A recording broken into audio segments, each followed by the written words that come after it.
Greetings, everyone. Welcome to the Wolverine podcast. Here it is Tuesday morning, January 28th. We're a day later this week because some scheduling stuff, basketball game last night, got in the way of us doing our normal Monday night show. I think that might happen one more time before basketball season is up here. But two-man booth today, Anthony Broom here with Clayton Safey, and a decent smattering of topics to get to today. Transfer portal hasn't quite slowed down for Michigan. Perhaps a couple guys in the mix here from a school very familiar right down the road. We'll talk about that. Michigan basketball had about as underwhelming a game at Purdue as you could imagine, then bounced back in kind of dramatic fashion here on Monday night. We will discuss that. And we also have questions to take from our friends over at the Fort, which is our premium message board, which I should say right off the top, as we do some housekeeping here, you can become a part of by using that promo code UM1, which will get you 2 months of access to our site for a single dollar. One single US dollar gets you 2 months of access, and that's going to get you on our message board. It's going to get you behind the paywall. It's going to get you just about everything you need to be the most informed Michigan fan there can be in this market. So use that promo code UM1 today. As you said before, Anthony Broom here with Clayton Safey. Clayton, we're kind of in the it's kind of a weird pocket of time where, most of our shows year round sort of revolve around football, but we do have college basketball going on. We're on this weird little period where you're between the end of the college football season and the start of spring ball. But transfer portal's still open because the college season went the longest for guys from Notre Dame, guys from Ohio State. So I guess where we at right now, it's kind of the dead of winter and the dead of news when it comes to Michigan football. I like this time because the conference play in basketball is heating up. Obviously, Michigan about halfway there, 9 games into the Big Ten schedule. So then spring ball right around the corner. But it's all basketball right now for me. Like every night, it's USC, UCLA ending at midnight last night. UCLA getting a win. So at least the Big Ten teams out west have extended the amount of basketball we can watch that matters to us in the Big Ten.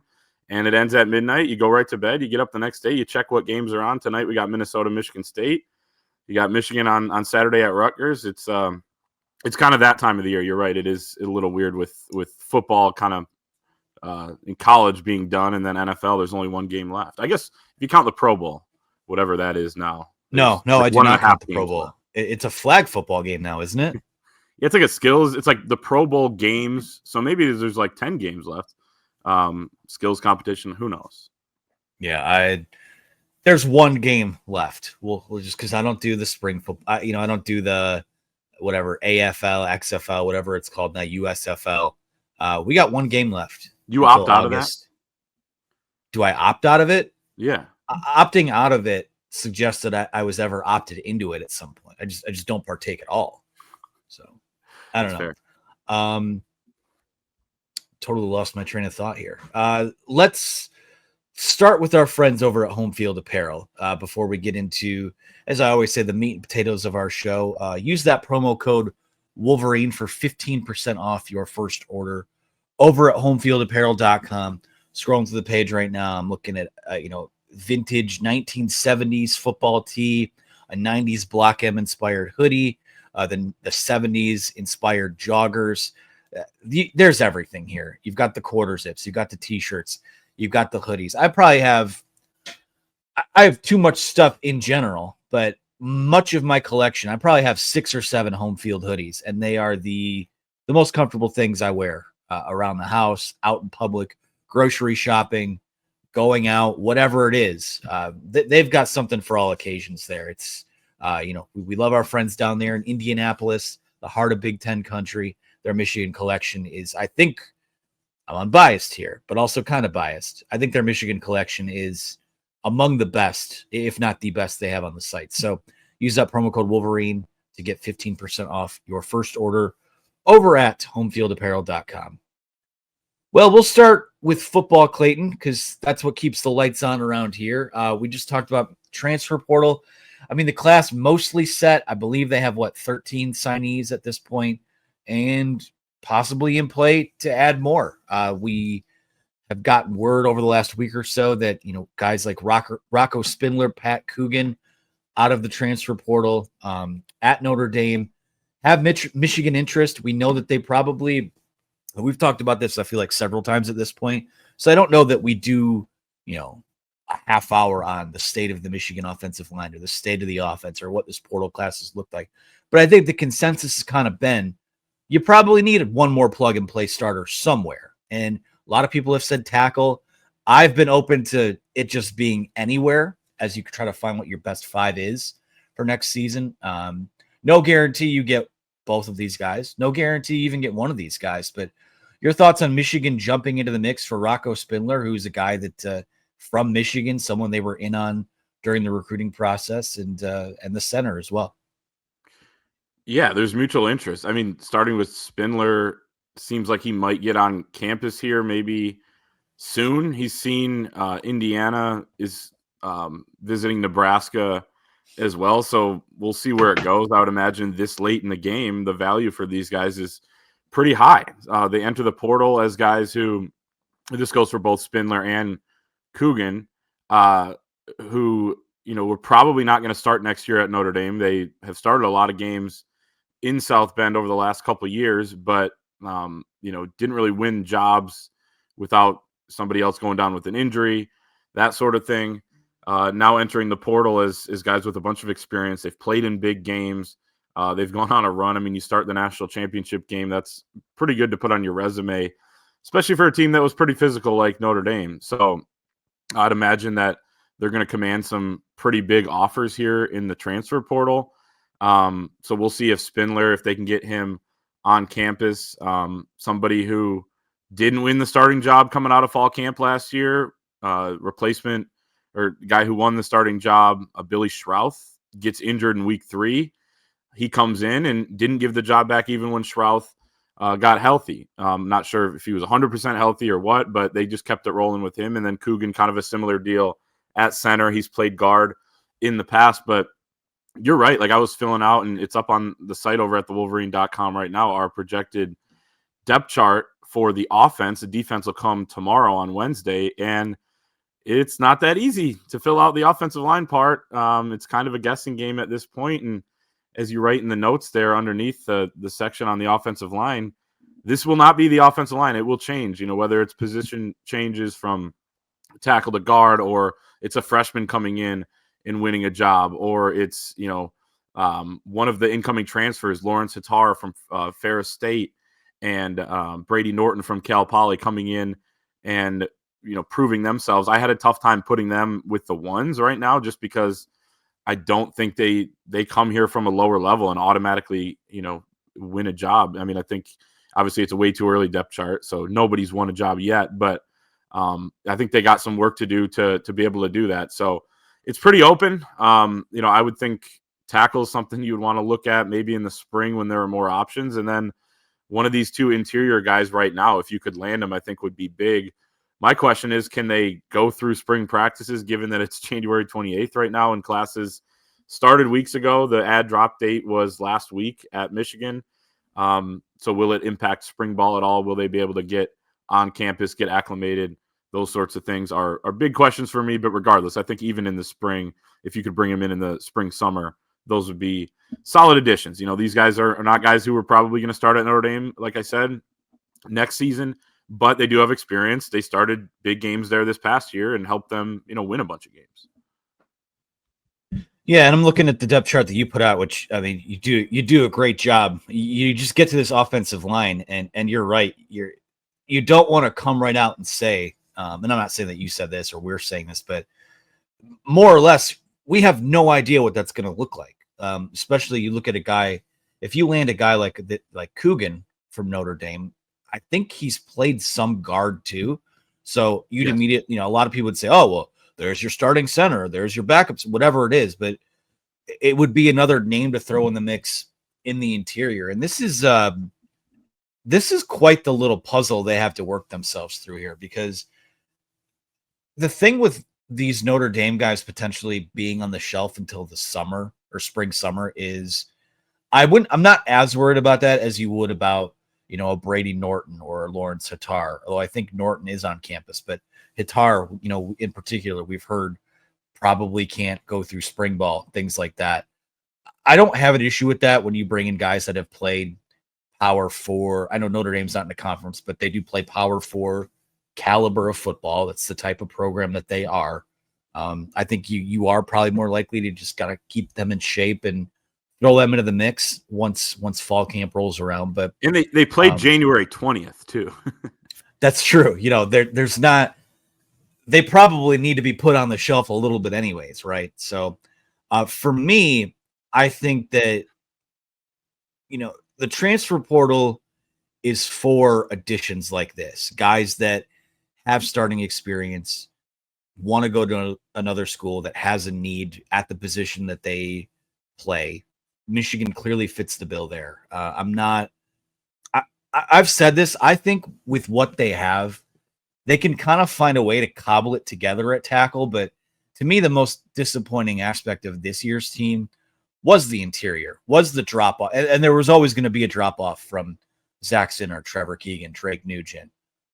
There was just naturally going to be a drop off there. But that was the three in the middle this year. And Josh Preeb played okay.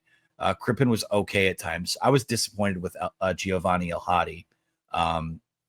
He'll be back, competing for a starting job. Probably, you'd pencil him in for a starting job right now, just based on what they have. But that's the group I think, as we sit here on January 28th, it's going to kind of make or break what that offensive line looks like. Because, Link Sprague did some okay things in the bowl game. I think Babalola coming in as a 5-star freshman could get some time early, but you never want to throw that on a freshman early. If they do close this thing out with Ty Haywood, that's going to be a guy that doesn't show up until the summer. So I'm not really banking on him for next year if he does come.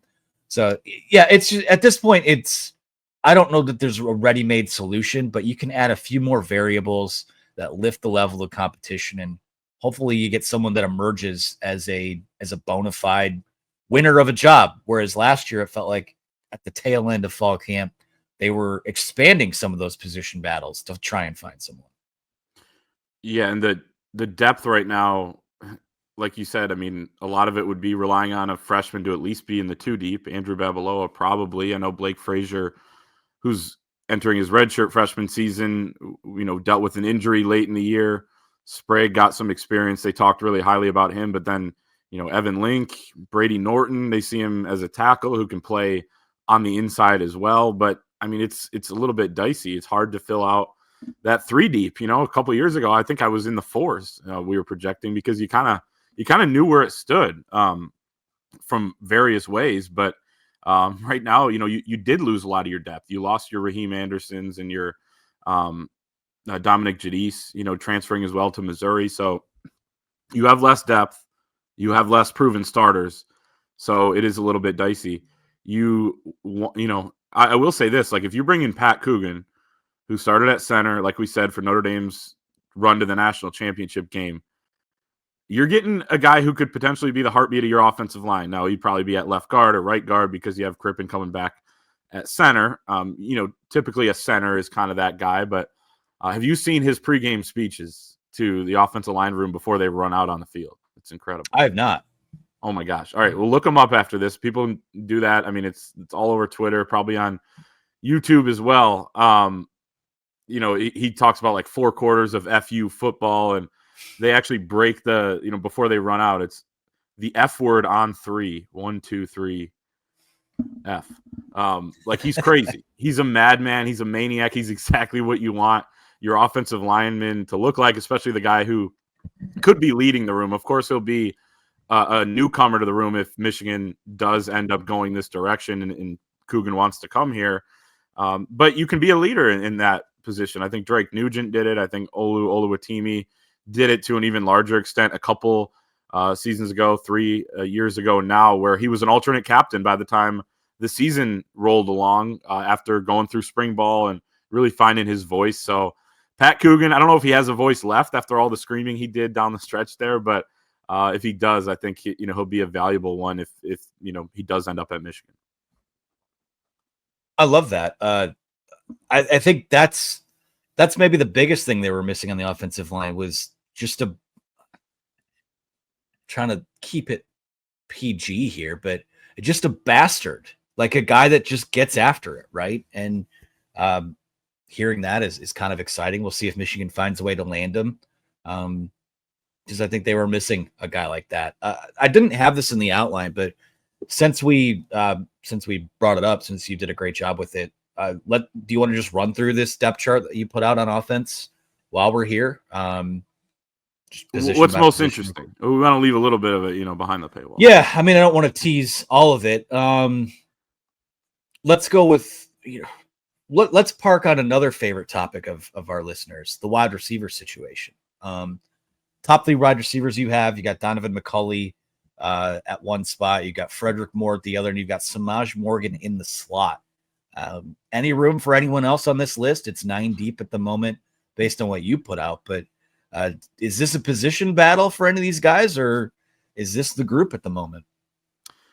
I think it's a position battle. I had a hard time with this one too, and obviously, like, we add context underneath, if people want to read that as well, that Andrew Marsh could come in as a freshman, early enrollee, and earn some time. How high are they on Channing Goodwin? How good is he? Because he got mentioned all season long. You saw him for a snap here, snap there late in the year, but where does he fit in? Anthony Simpson, the UMass transfer, comes in as a slot receiver. I had a hard time, just like the transfers on the offensive line, putting him above Samaj Morgan, not because Samaj Morgan's coming off a great season. He's obviously not. I think he averaged 5 yards per catch. It was all kind of dink and dunk, and really didn't have that dynamic flavor to his game that he did 2 years ago in a smaller role. But, Anthony Simpson didn't really play this past year. He was injured. Then he, left the team at UMass. He had one good year of 600, plus yards.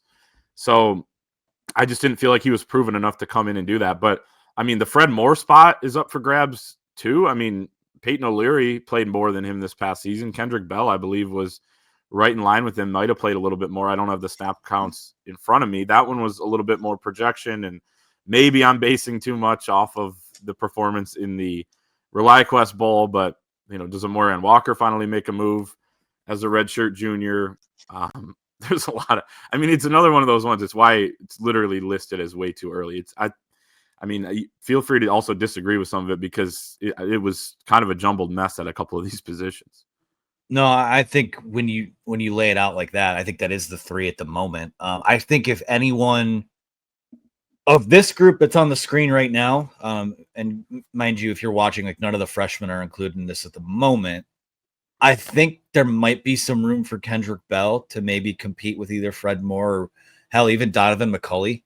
We sit here and, yeah, McCulley is quote unquote your most proven guy, but he didn't play last year. And Anthony Simpson really didn't play last year. So and you look at the roster as a whole, I think I've got the roster sheet that I was keeping track of, as you go down to 105, Michigan's got 15 of them on the roster right now. That's including guys like Joe Taylor and Logan Forbes is in the mix. Those guys have said they're coming back. Joey T's coming back, by the way. I did say that, right?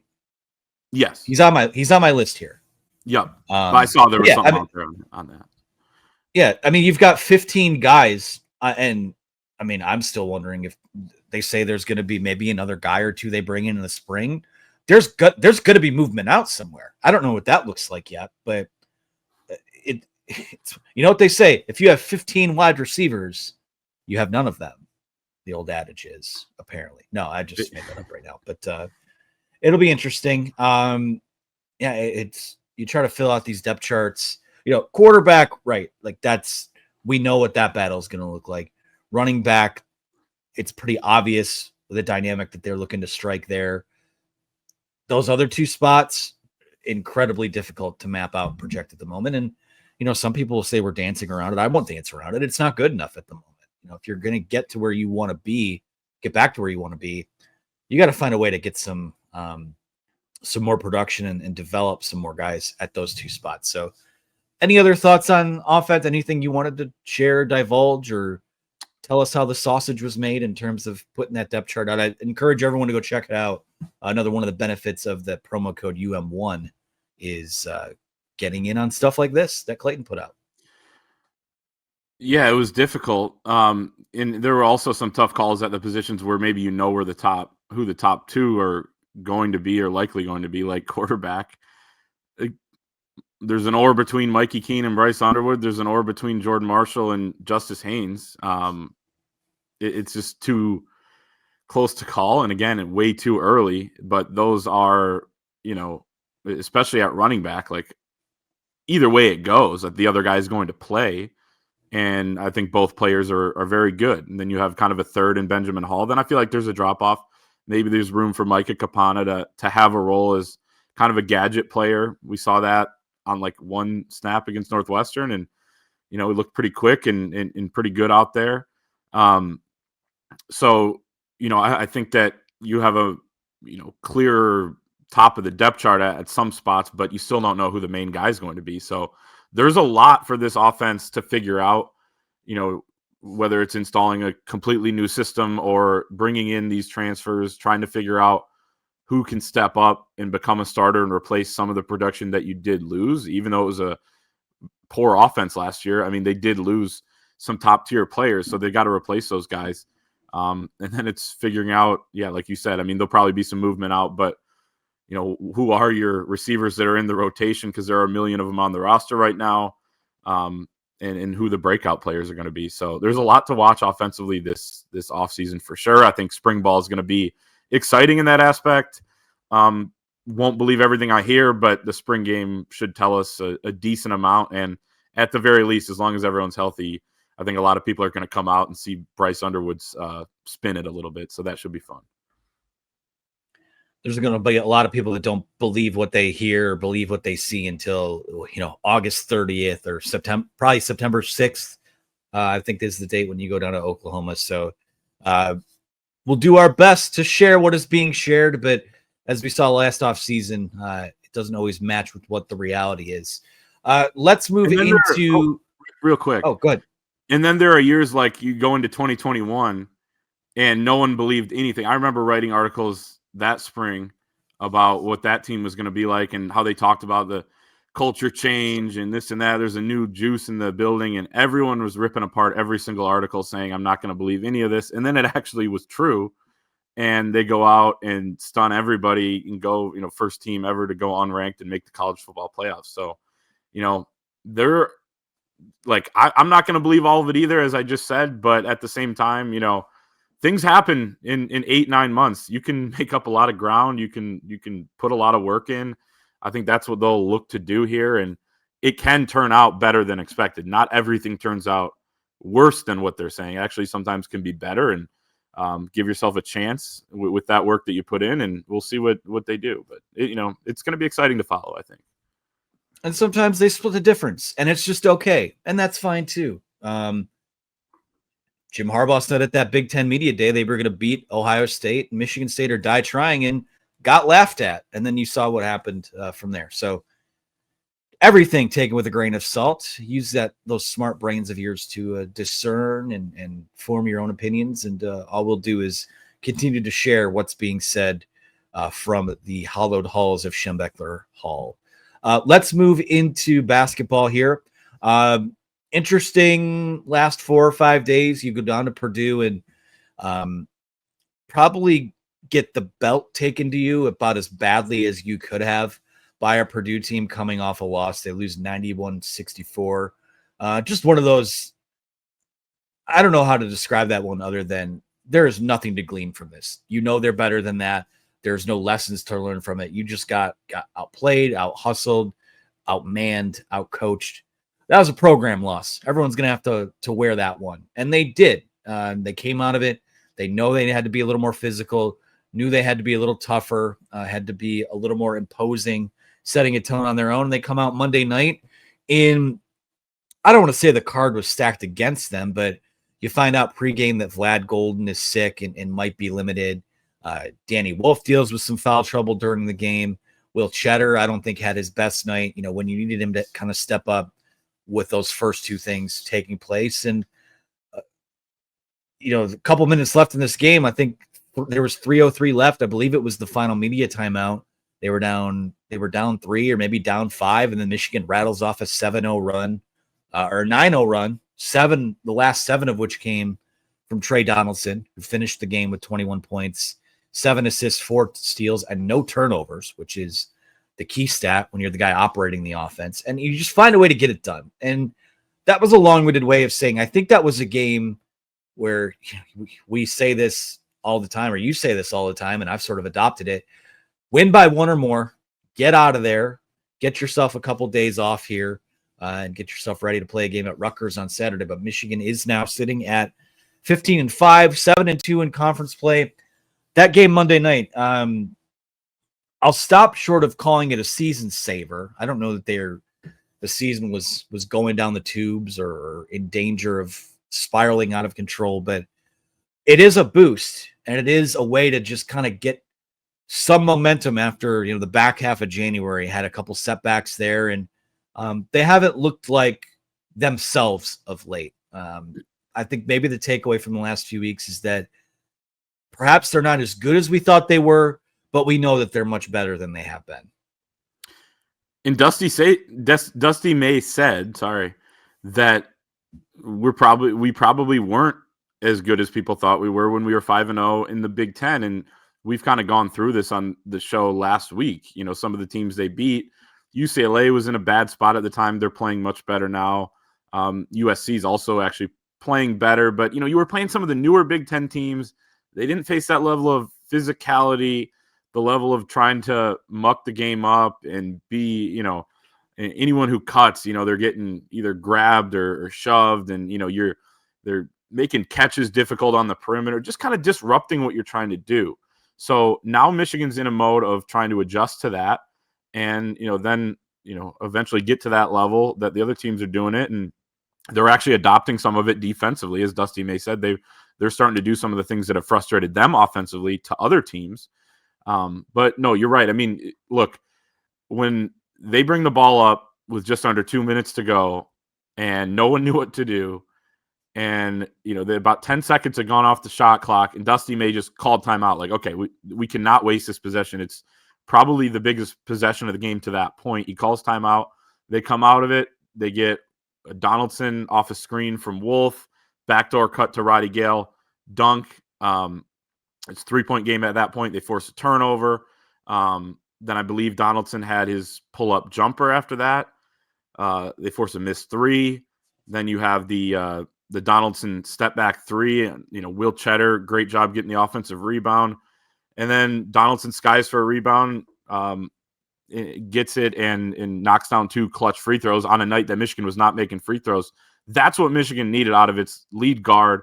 You're an upperclassman guard in a home Big Ten game nearing February. You have to make sure your team doesn't lose that game. And Trey Donaldson did that. Wasn't a perfect game from him, but it was like, down the stretch, he made all the plays that he had to. And like you mentioned, 7 assists, no turnovers. That was going against Ace Baldwin, the reigning Big Ten Defensive Player of the Year, who averages 2-3 assists per game, and a team in Penn State that turns over teams, over 20% of the time in Big Ten play. Really aggressive defensive style. Michigan limited those in this game with only 9 turnovers, 13% of possessions ended in a turnover, one of their better efforts of the season. I thought early on when Vlad wasn't right, you had Cheddar in, and then Danny Wolf got in foul trouble. They were kind of settling a little bit for some of those jumpers, but once you got Wolf back in the second half, the shot quality went up. Unfortunately for Michigan, they didn't make a lot of those bunnies around the rim. I think Danny Wolf needs to go up more with more physicality. He went 2 for 9 on 2s in this game. But at the same time, you were getting better looks. You got to the foul line a little bit more. And then Trey Donaldson took over at the end. You got, some stops. Penn State didn't score in the last 3 minutes, 12 seconds. It came together. You saved that game. I don't know about season. I agree with you. More of a boost, and as Trey Donaldson said, a step in the right direction. But that was a big one to get. You don't want to drop that one at home. Now you go on the road to Rutgers, and then the schedule gets really brutal. So step in the right direction, continuing to figure themselves out, continuing to improve in a lot of the key areas that they've been working on. And again, it was progress and still a ways to go, but had to get that one. I think the biggest takeaway for me from that game was 9 turnovers, which a couple of them were still boneheaded, still unforced errors. But I'd have to think, and I haven't gone through the box scores today yet when you look at the rest of the season, but is it fair to say you can probably count on one hand the amount of games that they've had single-digit turnovers this season? You might not even get to 5 fingers doing that. It seems like most nights, even on their best night, it's still 11, 12, something like that. So for me, it's Monday night's game was a lesson in when you take care of the basketball, you can get through nights where you're not shooting super well, or one of your guys is sick or injured or not in the mix. Whereas, they've played a lot of games. We talked about this last night too. They played a lot of games this year where you probably are on the verge of winning by 15, 20 points, but a couple ill-advised passes, a couple self-inflicted wounds, and those turnover numbers being up turns it into a coin flip game. So that was a step in the right direction. You do get the sense that, in terms of communication, in terms of knowing where guys are going to be, I think they've gotten a lot better in that regard. I think when the turnovers kind of spiral, it's because it's a lazy one-handed pass, or I know there was at least one pick six last night. That those always drive us nuts. But you take care of the basketball, you can get through some tough nights. And when you don't, you can make some really good nights a lot more difficult on yourself. So January is over. Michigan moves into the month of February now, where you go to Rutgers on Saturday. You'll come back Wednesday, February 5th, and play Oregon. And then the following Saturday, you'll be at Indiana. So all games that are winnable. I think every game in this conference is winnable when you're a team like Michigan. We'll see what they do from there. But you got 3 of these here coming up before you get to run this thing back against Purdue on February 11th at home, and see how much better that you've gotten since then. So any other thoughts on hoops? Yeah, on the turnovers, you're right. Like, there were a lot less. That was their best effort of the season. Looking at it, 13.1% of possessions and in a turnover. Previous best was the Xavier game, 14.1%. They also forced 18 turnovers from Penn State, yet the points off turnovers, Michigan wins that battle 19-16. A lot of them were costly. And there was a stretch, I think, Vlad Golden had a couple. He was sick, but it's also become somewhat of a problem, passing out of double teams and him kind of staying under control and not over dribbling. Now he's starting to drive a little bit because people are respecting the jumper, but he's got to stay under control when he's going to dribble. I thought in the first half, at the expense of not turning the ball over, they got some worse shots. Again, maybe part of it was Danny Wolf being out of the game for a good chunk of that. He picked up his second foul with about 12 minutes to go, came back in with about 7, played a few minutes, and then they sat him back down to make sure he didn't get the third. So it could have had to do with that, and then Vlad not really being involved.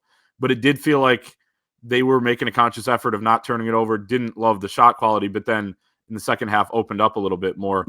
It was interesting listening to Dusty May after the game about what they did between the Purdue loss on Friday night and this game on Monday night. He said they really dumbed a lot of things down. They didn't put in a lot of extra things or counters to what Penn State was going to do. They didn't do a ton on the defensive scouting report other than focus on intensity, physicality on that end of the floor. Offensively, all they worked on was passing, catching, being strong with the ball. And, if you don't hit a few shots at the end, maybe you would say that didn't work. But they did hit a few shots at the end, so it did work to the extent of winning the game. So, I do think we saw some progress there. I think that was a wake-up call with 22 turnovers on Friday night. You're not going to go undefeated in Big Ten play. You're going to lose, but do you learn from those losses? I think Michigan has, at least for now, they got to continue to be on that upward trend. But that was, again, a step in the right direction in a lot of different areas. The irony of this game, though, is that Penn State turns you over. Michigan didn't turn it over. Penn State's a terrible rebounding team. Michigan didn't really take advantage of that other than the one possession where they got like 4 offensive rebounds. Yeah.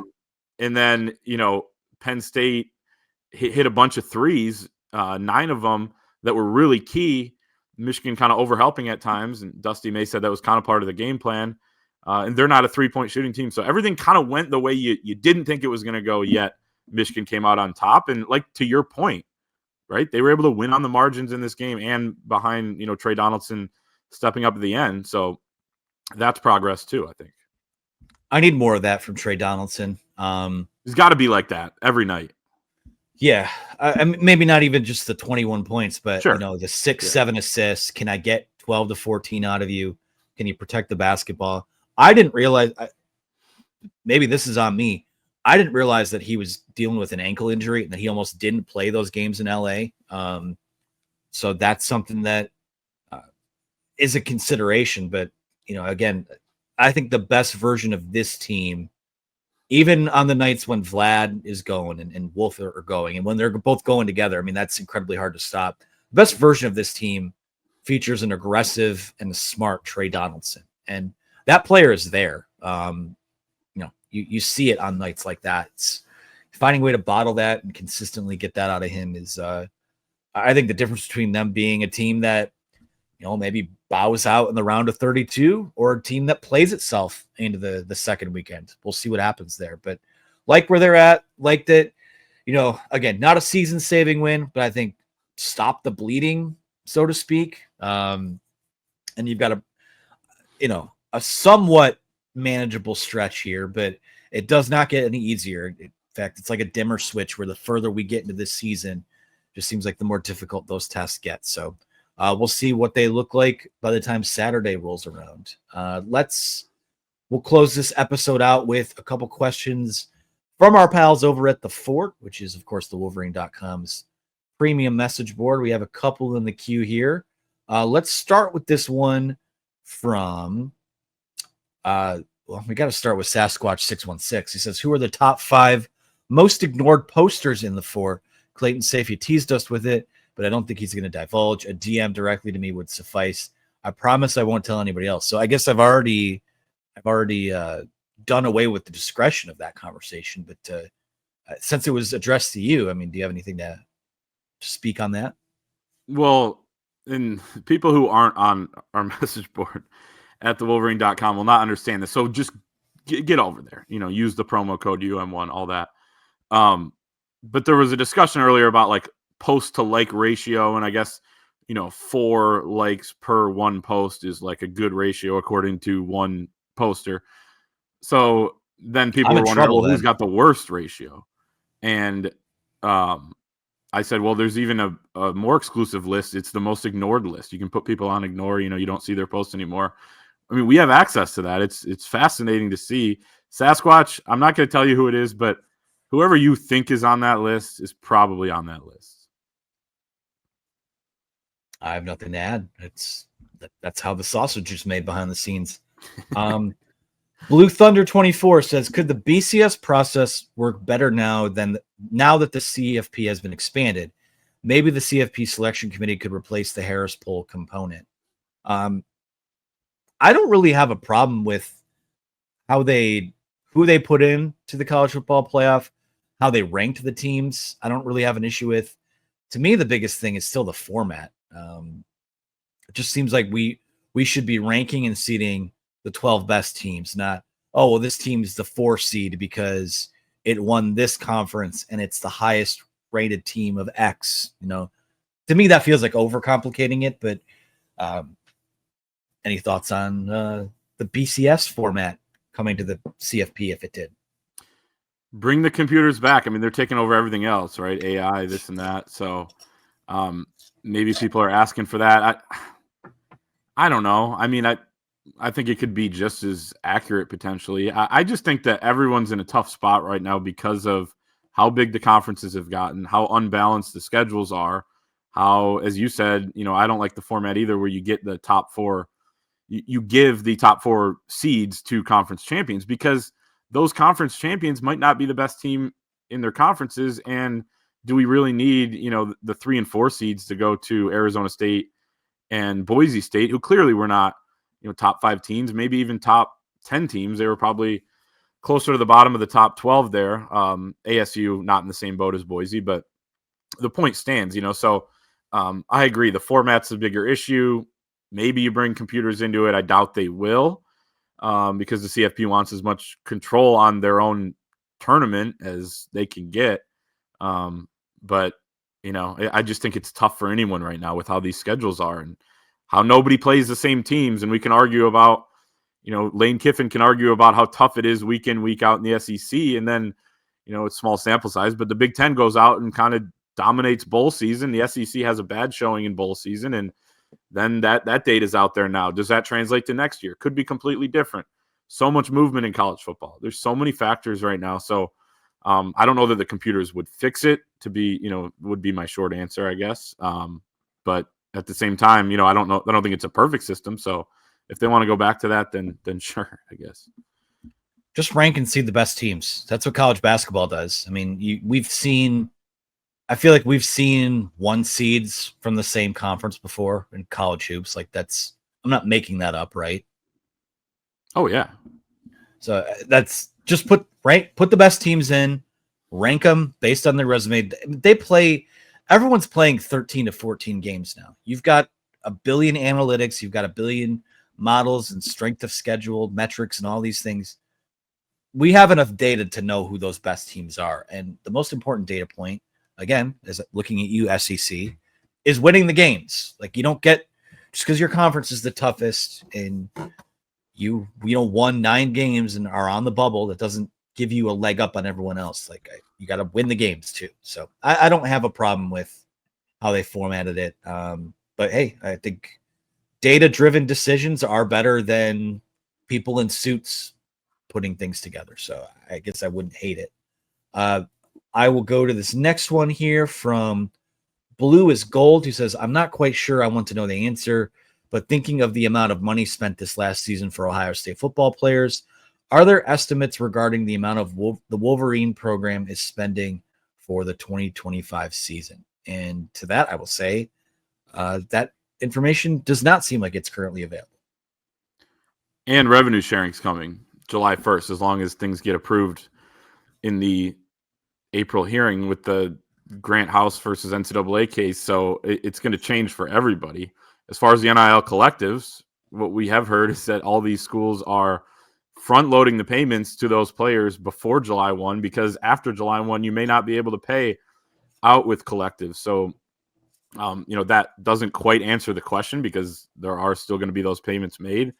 I don't know what the number would be. I'd imagine it's a little bit less than that. I do think it's funny now. Feels like there was like donor fatigue maybe in year 2 or 3 of NIL, and then it kind of went away this past year. Like 20 million doesn't seem like that crazy of an amount anymore, based on what you're hearing going into this next year. And again, people are trying to cram these payments in. It might be the last time you can do it. Of course, that'll be subject to lawsuits as well. But people are trying to cram this in now, so they might be even higher than that for some of these schools, including Michigan potentially. Who knows? In the next 5 months or 6 months before this goes through. So it's all fascinating. Numbers are not public. It's open to a ton of speculation, but I'm not exactly sure. I do wonder because we will get to a point where, if we're not there already with revenue sharing, like the same way that coaching contracts are, I mean, you look at it, it's public information. They're public employees when you work for a state university or state institution. So I wonder if that information will be a little more publicly available if these players are under contract here in the future. But again, a lot of variables, a lot of moving parts still. I think Michigan, if I had to distill that question down, I think really what the poster wants to know is Michigan competitive in this space? And I think that they have taken major steps towards that. And I think that relative to their peers, I think that they are doing a decent job. So I'm not worried about if there's money in the banana stand or not. It's there. They're working on it. And I think that you're seeing kind of the fruits of that labor with some of the things that we've seen on the recruiting trail and really in NIL or in the transfer portal over the last few months. So things are on the up and up there. Just don't burn down the banana stand. There's always money in the banana stand. Correct. Don't burn it down. Although maybe I won't go there. Bloomer asks, how do you measure your progression towards being an adult? For example, a threshold I recently crossed was when making a PB&J. I actually used 2 knives instead of 1, which therefore does not compromise the containers with residue from the other, or admitting to myself it was time to purchase a daily pill case for all the vitamins I take. Which lines have you crossed into becoming your parents? This question is not for Chris Ballas because he has been around since World War I and rocks the fresh white New Balances on the daily. This is a great question. I like that. I'm married now, so I feel like I've not just crossed the threshold. I dove into the deep end of this. So the 2 knives is a savvy move. Feels like a waste of a knife, though. Then you could potentially run out of knives before you're ready to do the next dishwashing cycle there. So you could run into a predicament, also in a quite adult thing to even worry about that. Yeah, I mean, there are plenty of things. I put this on our message board over at the Wolverine.com. Use promo code UM1 for 2 months of premium access for just $1. A few months ago, where I knew I became an adult when I said to someone, and this is about off-site parking at the Detroit airport. I said, "Do you have AAA? You can get $1 off per day." And I was like, "Oh shoot, God. I'm an adult now," because who says that? But it's true though. If you have AAA, you can get $1 off. Well, that adds up. If you're there a whole week, that's $7 whole. That's a coffee now, which is sad to say. But this is a great question. It's kind of those ads, right? That becoming your parents type of thing, which are great ads. Yeah, I mean, one of the best things that happened to me this month is I got a stackable washer and dryer. Ooh. And I was super excited about that. Like I mean, like I said, I've dove into the deep end there. That's an Xbox for adults. It's a little pricier than an Xbox. True. I would have rather had an Xbox. I do have an Xbox, but yeah, I find examples of this every day. In fact, I might just have to start tracking it and bringing it to this segment or starting a new segment on it. But yeah, the 2 knives, I'm not on board with that. I think you just got to get a paper towel or a napkin and just kind of. That's what I do. Yeah, it's all right, and it's all going the same place anyway. It's not a big deal. A little residue here, a little residue there. We'll take this last one from SF Wolverine 91, who says, was the Hoops home crowd and energy a result of Monday night game against a middling opponent, symptomatic of a deeper lethargy problem, or both? To the extent it was the latter, are there ideas to improve? He has another one too, but we'll take this first one first. Something else we discussed yesterday, it doesn't, for whatever reason, there's always some kind of excuse for Michigan basketball fans, and I'm not calling you out. I'm saying what it is. If it's a 9 o'clock tip, oh well, it's too late. Or if it's a 6:30 p.m. tip, oh well, it's hard to get there from work. If it's a 7 p.m. tip, against Rutgers or Penn State, it's oh well, it's if it was a bigger caliber opponent. It just seems like there's always something. Again, choosing my words carefully. I don't think that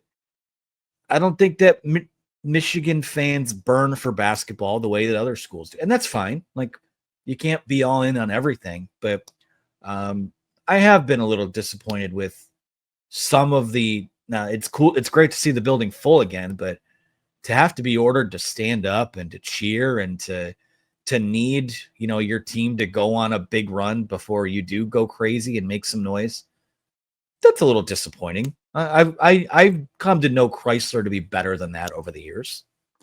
It was way better back, really 2012 to that 2014 stretch, and then again later on in the Beeline era. I mean, 2019. I mean, they start out 17-0, and that place was really rocking. 2018, same thing. That was a great team, obviously. So it can be better, right? As you said. So we know that it can be. It's just not. Student section doesn't seem to jump up and down anymore. Yeah, I guess they do their best, but the attendance there doesn't look very good. There was the 10-0 run. This might be another way to. This is another crossing into your parents' threshold, like things not being as good as they used to be. But it's just objectively not too. So, it's true. It is true. And but there was a 10-0 run last night.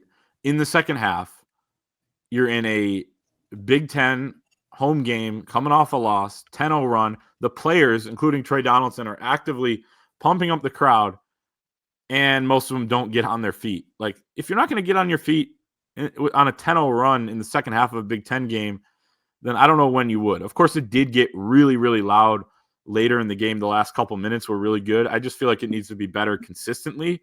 I think it's why they hired somebody to kind of tell people the in-stadium host, to kind of try to get people going a little bit more.